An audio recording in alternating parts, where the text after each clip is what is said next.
आप विश्वास करते हैं कि मैं चर्च में जाऊंगा, मैं जाऊंगी, मैं चंगी होके आऊंगी, आप एक्सपेक्टेशन के साथ, उम्मीद के साथ आते हैं। उसी प्रकार हमें पहले से ही अपने दशांश को, अपने ऑफरिंग्स को तैयार करके लेके आना है, क्योंकि वो भी हमारा प्रेम दर्शाता है प्रभु यीशु मसीह की ओर।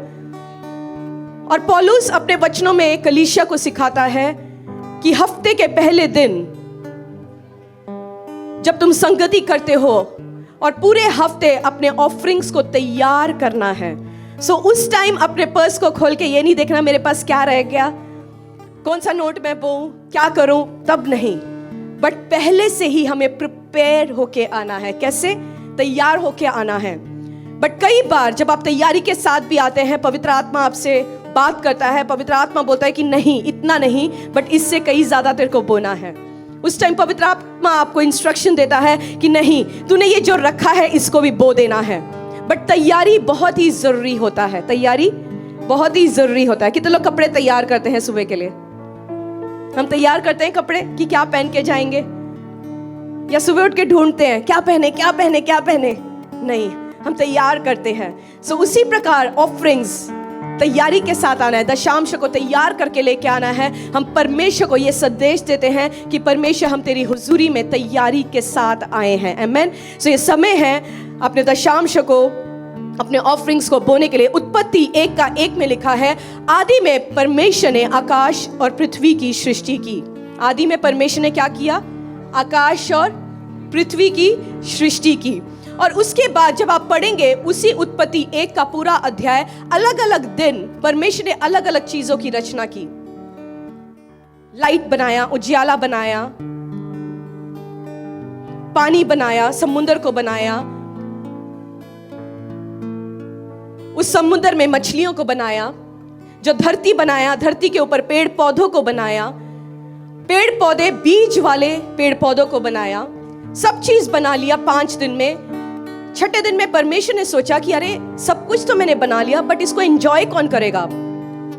मेरे को क्या करना है एंजॉय करके, क्योंकि मैंने तो सब कुछ रचा।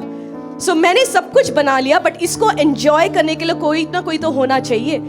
सो परमेश्वर ने क्या किया? अपने स्वरूप में मनुष्य को बनाया। किस लिए बनाया?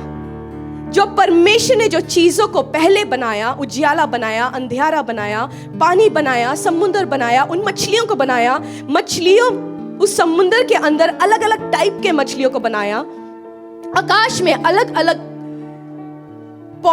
अलग पक्षियों को बनाया, मोर को बनाया, स्पैरोस को बनाया, कबूतर को बनाया, तितलियों को बनाया, अलग अलग चीज की सृष्टि की। और परमेश्वर ने सोचा इन सब चीजों को एंजॉय करने के लिए एक व्यक्ति है। कितने लोग आप गार्डन में गए हैं? गार्डन में गए हैं आप? जब आप गार्डन में अलग अलग फूलों को देखते हैं, अच्छा लगता है, कलर्स, एक ही फूल में अलग अलग कलर्स। जब आप मोर को देखते हैं, उन कलर्स को आप एंजॉय करते हो। सो परमेश्वर ने बोला इन चीजों को एंजॉय करने के लिए कोई ना कोई तो होना चाहिए। सो परमेश्वर ने सोचा चलो अब मनुष्य को बनाते हैं। किसके स्वरूप में?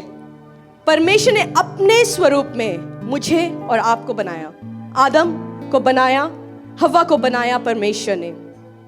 और जब उनको बनाया, आदम को बोला कि चलो मैंने तुझे बना लिया, अब मैंने तुझे इसीलिए बनाया क्योंकि जो कुछ मैंने पहले बनाया उसको तू एंजॉय करना, उसका टेक केयर करना, उसकी सुरक्षा करना, उसका देखभाल करना, उसकी रखवाली करना। सो आदम लाइफ एंजॉय कर रहा था। किसके राज्य में? परमेश्वर के राज्य में, परमेश्वर के किंगडम में आदम एंजॉय कर रहा था लाइफ को। आदम उस खेत में, उस बगीचे में जाता था, फूलों को एंजॉय करता था, पेड़ पक्षियों को, उस समुद्र में मछलियों को देखता था, लाइफ एंजॉय कर रहा था आदम। और परमेश्वर ने एंजॉय करने के लिए ही आदम को बुलाया। आदम को कोई बीज बोना नहीं था, क्योंकि परमेश्वर ने बोला ऑलरेडी मैंने जो पेड़ तैयार कर रखा है, बीज वाले पेड़ हैं। सो आदम को कोई खेती बाड़ी कुछ नहीं करना। परमेश्वर ने सब कुछ एक ऑटो मोड में डाल दिया था। कितने लोग जानते हैं ऑटो मोड क्या होता है?